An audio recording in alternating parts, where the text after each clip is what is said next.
I'm Rob Kaiser, publisher of the Greater Wilmington Business Journal. The Business Journal writes about and recognizes the people impacting our region's business landscape. Last year, we created a new program to help with this effort.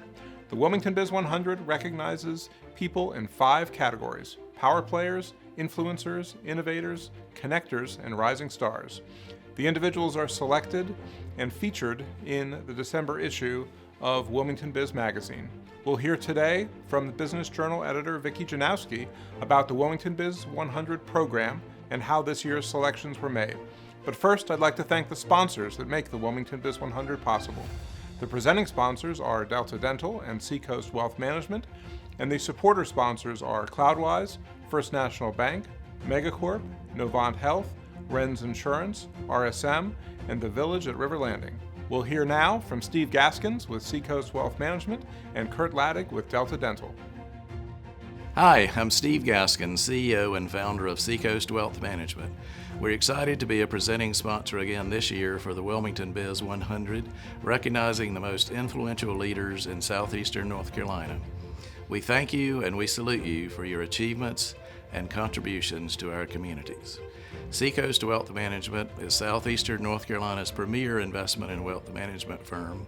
Our Wilmington team manages over $110 million in assets, and we continue to grow as our community and region thrives. In addition, we provide financial planning and estate planning services and offer retirement plans to businesses of all sizes, as well as insurance solutions for businesses and individuals. We also offer trust services to help our clients implement generational wealth transfer strategies. Despite the challenges of 2020, we've had a very successful year, and we'll be making some exciting announcements before the end of the year. We look forward to working with you to grow and enhance our communities and region. Thank you again for all you do. Hello, my name is Kurt Laddig, President and CEO of Delta Dental of North Carolina. Delta Dental of North Carolina provides dental insurance to businesses as part of their employee benefits and directly to individuals and families who need coverage. We give customers access to the largest network of dentists across the state and the nation.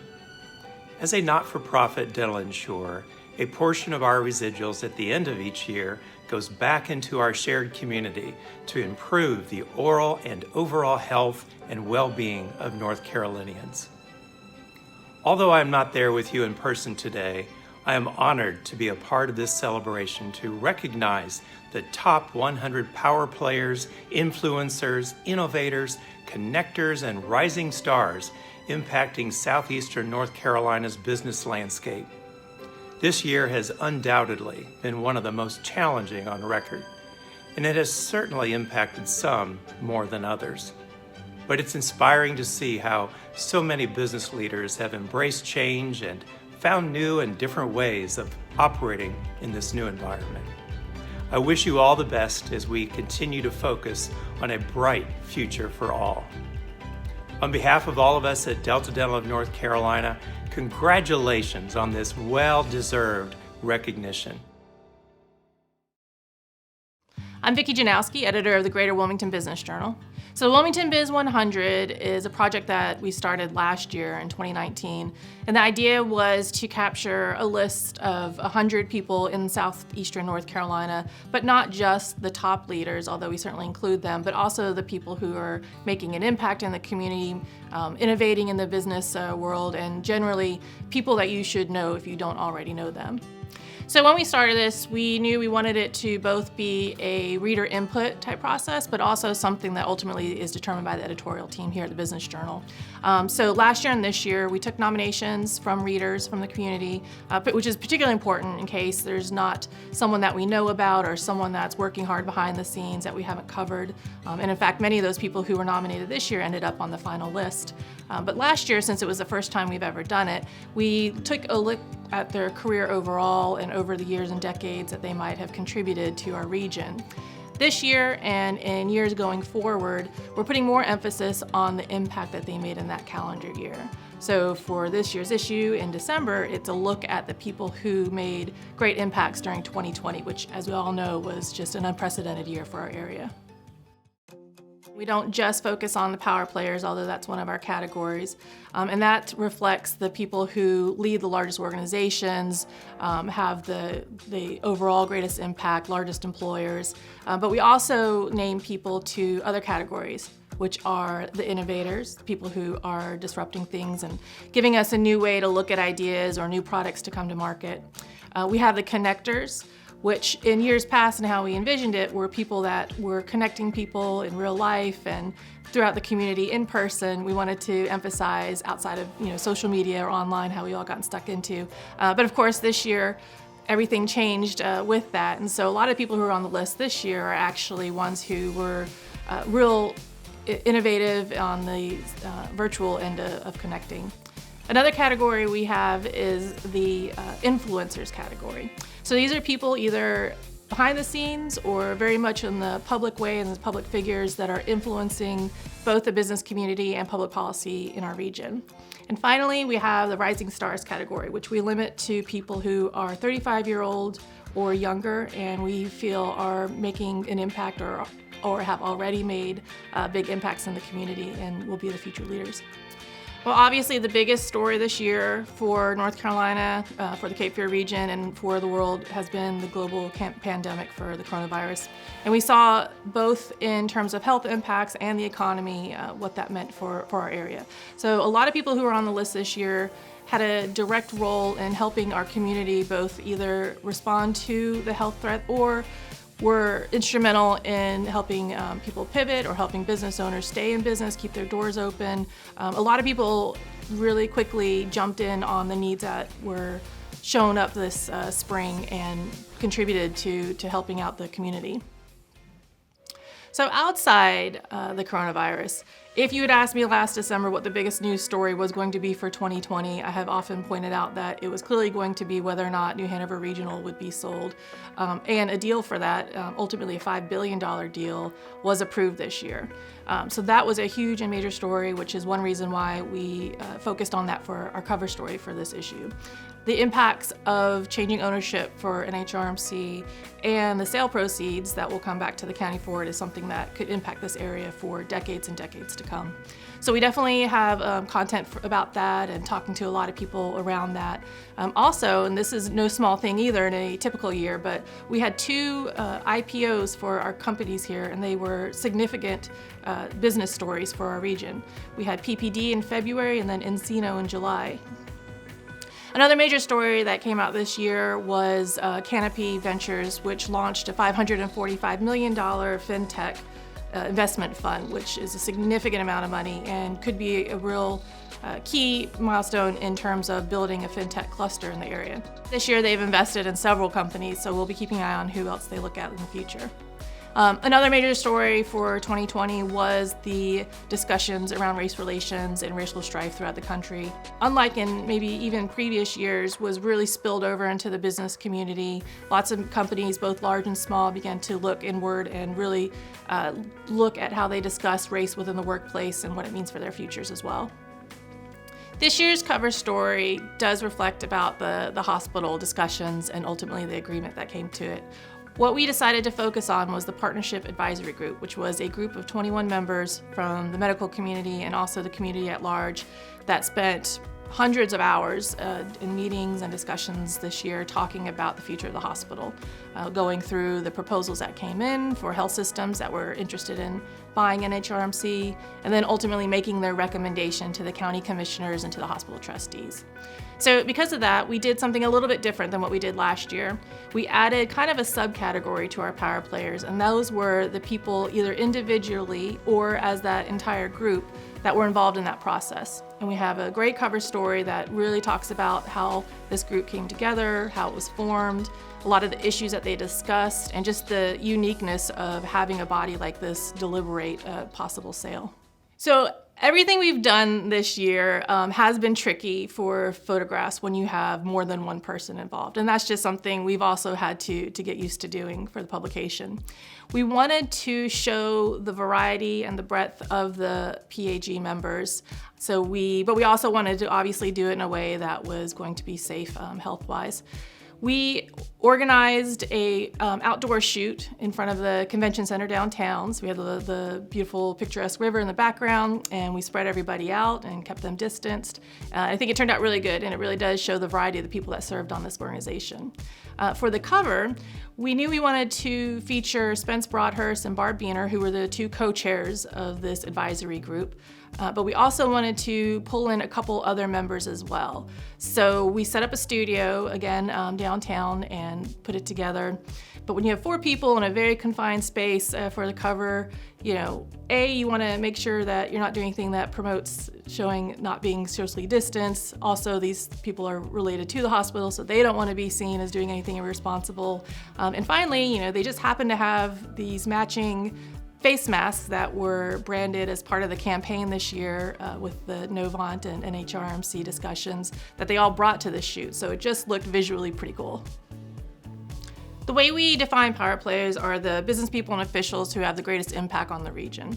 So this is one category that may not change from year to year in terms of the people. A lot of times it highlights who the largest employers are.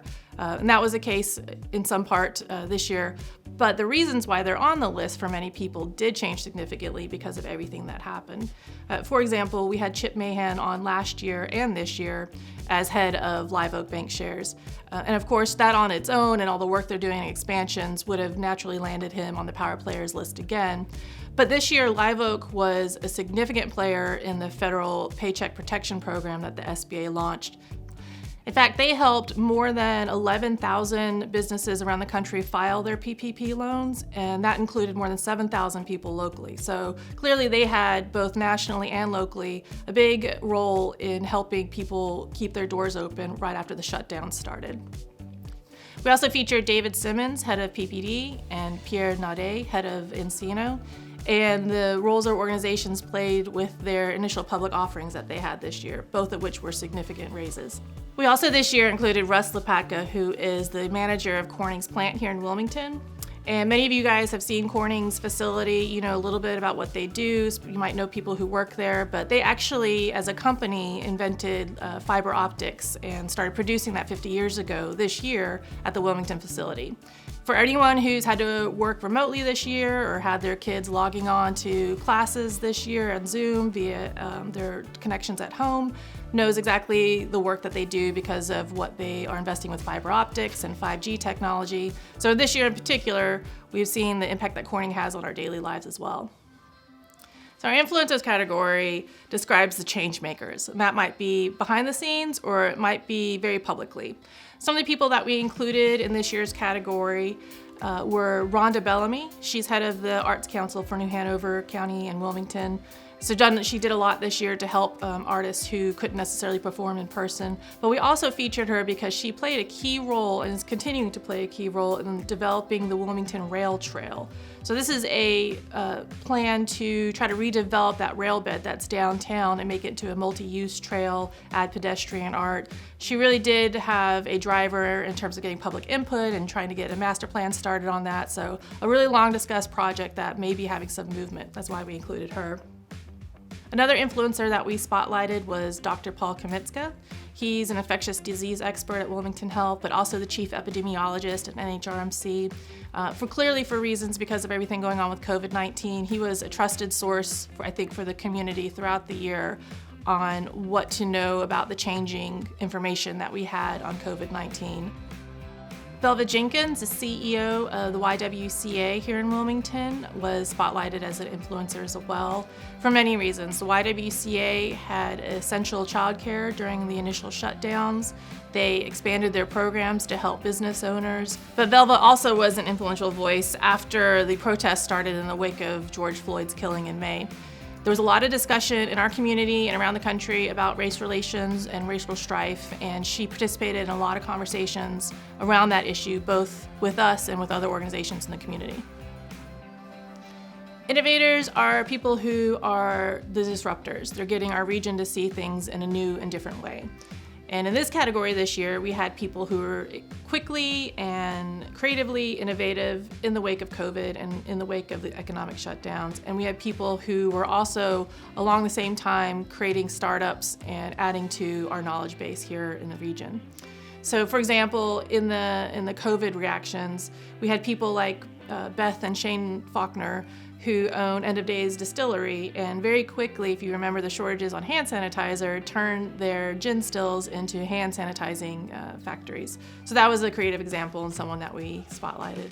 We had Ann Brennan, who is the director of Cameron Art Museum, and when the museum had to shut down, they put out a tremendous amount of creative online programming that both helped the kids who were stuck at home without art lessons, as well as having meditation in the galleries, having gallery talks, all done online until they were able to reopen again. So those were examples of way we saw people thinking outside the box to respond to what was all happening. Some of the other innovators we featured this year included Chris Babcock, who is CEO of Aperture. And they closed on a $20 million investment round earlier this year. Another person that we thought was innovative with what they were doing in launching a new product was Lisa Leith, who had put out a HR app called Work Talk. She thought of this idea before COVID, but then when remote working happened, that quickly became a tool that we thought was interesting for the market. So connectors are the people who get things done and introduce the people to get things done, or connect people to the resources to get things done. But basically, they are the people that are bringing different pockets of the community together for different goals. This year, a lot of that happened online in the first half of the year, which is why we featured people like Jenna Curry, who is head of Port City Young Professionals, who really did a lot to engage people online, even though we were already zoomed out by the third month in, I'm sure. Other people who proved to be connectors this year were Tracy and Gerard Newkirk. They opened a co-working space just this fall and have brought together members of the minority and women-owned business community with the goal of promoting more of those. They've had pitch contests, they've put people together with resources. They received a grant from Tech Mountain to create a platform that will feature a directory of Black-owned businesses in our area. Another connector we featured this year was Joe Conway, who's head of health equity at NHRMC, who really took a lead this year in having discussions about race relations and bias training, and along with Tracy Newkirk serves as co-chair of the African American Business Council. Rising Stars is a category of the next generation of leaders who are already making waves in our area. One example of that is Ben Curran, who this year became CEO of Antica, which is a software that connects homeowners and homeowners associations, and they've had a lot of growth this year, so we featured him. Another is Caitlin Maddox, who's program director at Nourish NC, which is a local nonprofit. They and other nonprofits that we highlighted, including the food bank, really stepped up quickly too when people became in need of food security issues. For example, Nourish NC, 3 days after schools got closed statewide in the spring, quickly got their drive-through grocery up and running and have been doing projects all year to make sure that kids are not going hungry even if they don't have access to other meals while in school. We put a lot of work and hours into this year's issue to spotlight all the amazing work people have been doing this year in 2020, so we hope that you pick up a copy. Subscribers will automatically receive theirs in the mail. If you want to see a flipbook version of the magazine, go to WilmingtonBizMagazine.com.